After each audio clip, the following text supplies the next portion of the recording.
నా పేరు రవి. నేను చెన్నైలో వాటర్ ప్లాంట్‌లో పనిచేస్తున్న రోజులవి. అప్పుడు నా వయసు ఇంచుమించుగా 26 సంవత్సరాలు. ఆ ఊర్లో మేము రాఘవరావు అనే ఒక పెద్దాయన ఇంట్లో అద్దెకుండేవాళ్ళం. మేము ఉండే ఇంటికి ఎదురుగానే ఆయన కూతురు, అల్లుడు వాళ్ళు కూడా ఉండేవాళ్ళు. ఇక ఆయన కూతురు పేరు విజయలక్ష్మి. ఆవిడ వయసు సుమారుగా 32 సంవత్సరాల వరకు అయితే ఉంటుంది. అదేవిధంగా వాళ్ళ అల్లుడి పేరు సాత్విక్. ఆయన ఎప్పుడు చూసినా నాతో చాలా చాలా క్లోజ్‌గా ఉండేవాడు.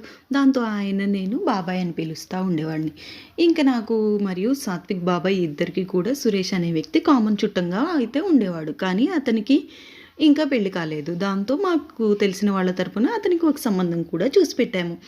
ఆ సంబంధం కోసమే మేము పెళ్లి కూతుర్ని చూడటానికి గుంటూరు వరకు కారులో అయితే బయలుదేరి వెళ్ళాం.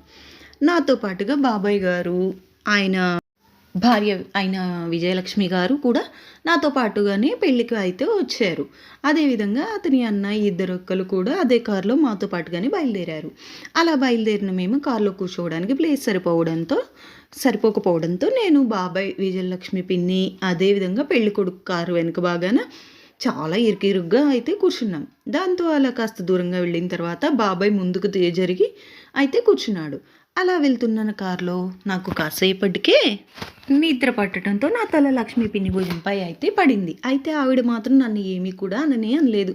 దాంతో నా తలను చాలాసేపటి వరకు అలాగే ఆవిడ పైనే ఉంచాను. గుంటూరు దగ్గరికి వచ్చి దిగిన తర్వాత నేను ఆవిడ వైపుగా ఒక్కసారిగా చూశాను. దాంతో ఆవిడ నన్ను చూసి కొద్దిగా నవ్వినట్లుగా అయితే నాకు అనిపించింది. దాంతో ఆవిడని నేను చాలా పరీక్షగా చూడడం అయితే మొదలుపెట్టాను. అయితే ఇన్ని రోజులు గమనించనే లేదు. కానీ లక్ష్మీ పిన్ని మాత్రం చూడటానికి చాలా అందంగా ఉంటుంది. పైగా మంచి హైట్ ఉండి ఆ హైట్కి తగ్గ భారీ అందాల నడుము తనను చూసిన ఏ మగాడికైనా సరే ఇట్టే ఆకర్షణీయంగా అందం తన సొంతం. అలా లక్ష్మీ పిన్ని నన్ను చూసి చిన్నగా నవ్వుతూ ఉండేసరికి నాలో ఉన్నట్టుండి ఒక్కసారిగా పాడుబుద్ధి అయితే బయటపడింది.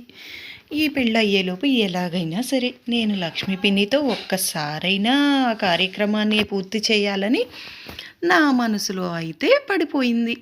అందుకు తగ్గట్టుగానే నా లెక్కలను కూడా నేను రచించుకోవడం మొదలుపెట్టాను.